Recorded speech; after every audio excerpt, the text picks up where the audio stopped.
السلام علیکم ورحمۃ اللہ وبرکاتہ نحمدہ ونصلی علی رسولہ الکریم اما بعد۔ آج کا سبق سن لیجئے۔ آج کے سبق کی سرخی ہے حضور صلی اللہ علیہ وسلم کی سیرت پارٹ نمبر 164۔ تو یہ ابو قحافہ آئے بچیوں کے پاس، حضرت عائشہ کے پاس، حضرت اسماء کے پاس، ان کے حضرت ابو بکر کی اہلیہ کے پاس۔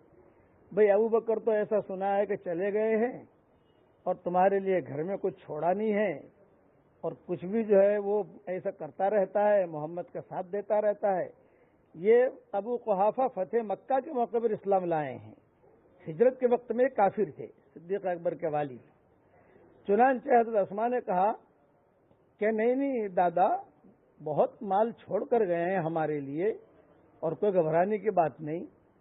تو ابو قحافہ نے کہا کہ دکھاؤ کیا مال ہے، بتاؤ۔ تو حضرت عائشہ اور حضرت اسماء یہ دونوں جو ہے چھوٹی چھوٹی تھی، کوئی اتنی بڑی عمر تو تھی نہیں۔ انہوں نے جلدی جلدی کنکر جمع کیے اور کنکر جمع کر کے ایک تھیلی میں ڈال دیے، اور تھیلی میں ڈال کر وہ تھیلی پر ہاتھ رکھوا دیا ابو قحافہ کا کہ دیکھو کتنا مال چھوڑ کے گئے ہیں۔ پھر جو ابو قحافہ نے کہا کہ ہاں، چونکہ اندھے تھے وہ دیکھ نہیں سکتے تھے، یوں کہا کہ نہیں اللہ کا شکر ہے بہت کچھ چھوڑ کے گئے ہیں اور آپ بالکل مطمئن رہیں۔ یہ ہوا صدیق اکبر کے گھر پر۔ ابو قحافہ تو واپس آ گئے۔ وہاں مشرکین مکہ جو تھے وہ دیکھ رہے تھے کہ اب نکلیں حضور، اب نکلیں قتل کریں، اب نکلیں قتل کریں۔ صبح ہو گئی، فجر کی نماز پڑھنے کے لیے عام طور سے حضور صلی اللہ علیہ وسلم حرم میں جاتے تھے۔ تو جب نہیں نکلے حضور صلی اللہ علیہ وسلم تو انہوں نے دروازے کی دراڑوں سے دیکھنا شروع کیا کہ کون سویا ہے۔ تو دیکھا دراڑوں سے، تو وہاں تو علی سوئے ہوئے تھے۔ ارے یہ تو علی ہیں، حضور صلی اللہ علیہ وسلم تو ہے نہیں، وہ تو نکل گئے ہیں۔ چنانچہ روایتوں میں یہ ہے کہ انہوں نے کہا علی حضور کہاں ہے، محمد کہاں ہے؟ حضرت علی نے کہا بھی مجھے تو کچھ پتا نہیں ہے، کہا یہ دیکھو تم لوگوں کی امانتیں ہیں، ابو جہل کی بھی امانت تھی، ابو لہب کی بھی امانت تھی، ان سب کی امانتیں تھی حضور کے پاس۔ بھئی یہ تیری امانتیں پکڑ، تو ابو لہب یہ تیری امانتیں پکڑ، اخنس بن شریک یہ تیری امانتیں پکڑ، حضور کے بارے میں مجھ پوچھ کہاں ہے، یہ مجھے پتا نہیں ہے۔ سب کی امانتیں حضرت علی جو ہے وہ دیتے رہے، اور یہ جو ہے سوچنے پر مجبور ہو گئے کہ کیا کرنا چاہیے ہمیں۔ چنانچہ ایک آدمی تھا مکہ مکرمہ میں جو بہت بڑا جاسوس تھا، وہ پتہ چلا دیتا تھا کہ یہ لوگ گئے کہاں ہیں۔ قائف کہا جاتا تھا، قائف بر وزن طائف، یعنی قائف کا مطلب یہ ہے کہ وہ آدمی اگر پیدل چلا ہو تو اس کے پاؤں کے نشانات کو دیکھ کر وہ پکڑ لیتا تھا۔ ان لوگوں نے اس کو بلایا اور بلا کر کہا کہ بھئی دیکھو یہ دونوں کے دونوں نکلے ہیں، اور یہ بات طے ہے کہ یہ ابو بکر کے گھر سے نکلے ہیں۔ تو اس نے کہا کہ ہاں یہ نشانات ہیں۔ چنانچہ وہ نشانات پر جو ہے وہ لے کر چلا، وہ قائف جو تھا وہ لے کر چلا۔ ابو بکر کو معلوم تھا۔ جب غار ثور کے قریب پہنچے تو ابو بکر صدیق نے کہا کہ حضرت یہ ہمیں پکڑنے کے لیے کسی بھی جاسوس کو پیچھے بھیج سکتے ہیں، اور ہمارے پاؤں کے نشانات کی وجہ سے ہم پکڑے جائیں گے، اس لیے جبل ثور آ گیا ہے، قریب ہے، اب آپ پیدل نہ چلیں، آپ اونٹنی پر بھی نہ بیٹھیں، بلکہ میں آپ کو اپنے کندھے پر سوار کر لیتا ہوں۔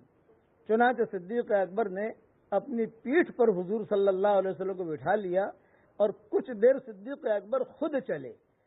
تو ان کو پتا چلا کہ بھی دو آدمی یہاں تک چلے ہیں، دو اونٹنیاں یہاں تک چلی ہیں، ایک اونٹنی کہاں گئی؟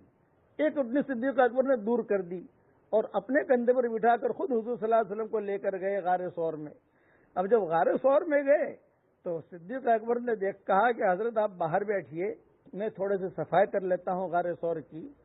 وہاں گئے تو وہاں چھوٹے چھوٹے سوراخ تھے، اور وہ غار ایسی تھی کہ آدمی بیٹھ کر بھی داخل نہیں ہو سکتا اور کھڑا رہ کر بھی داخل نہیں ہو سکتا۔ غار میں داخل ہونا ہو تو لیٹے اور داخل ہو، وہ اس قسم کی غار تھی۔ صدیق اکبر گئے اور وہاں جا کر جو منہ تھے اپنی چادر وغیرہ جو اس کو پھاڑا، اور پھاڑنے کے بعد سارے سوراخ بند کیے۔ ایک سوراخ بڑا تھا، اس کے لیے اب چادر نہیں تھی، پوری چادر ہی ختم ہو گئی، پوری چادر ہی پھاڑ ڈالی صدیق اکبر نے۔ ایک سوراخ تھا تو صدیق اکبر نے کہا کہ حضرت اس کو بند نہیں کر سکتا، کئی مشرکین مکہ پہنچ نہ جائیں، اس لیے آپ جلدی سے اندر آ جائیں۔ حضور صلی اللہ علیہ وسلم لیٹ کر داخل ہوئے، ابوبکر صدیق بھی لیٹ کر داخل ہوئے تھے، اور حضور صلی اللہ علیہ وسلم سے فرمایا کہ آپ بہت تھکے ہوئے ہیں، آپ آرام فرما لیں۔ چنانچہ صدیق اکبر اپنی ران کے اوپر حضور صلی اللہ علیہ وسلم کو سلایا، اور وہ جو سوراخ تھا بڑا سا، اس کے لیے چادر کوئی تھی نہیں، وہاں اپنا انگوٹھا رکھ لیا تاکہ کوئی جانور باہر نہ نکلے۔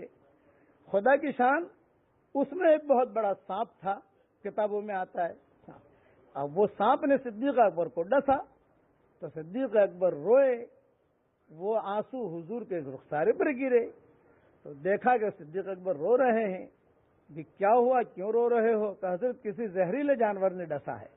تو کہا نہیں، آپ پاؤں ہٹا لیجو۔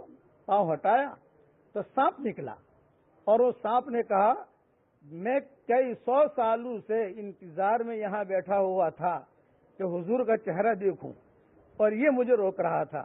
وہ جنات تھا، 700 سال سے وہاں بیٹھا ہوا تھا کہ میں حضور صلی اللہ علیہ وسلم کا چہرہ دیکھنا چاہتا ہوں، اور یہ مجھے روک رہا تھا۔ بقیہ تفصیل کل پوری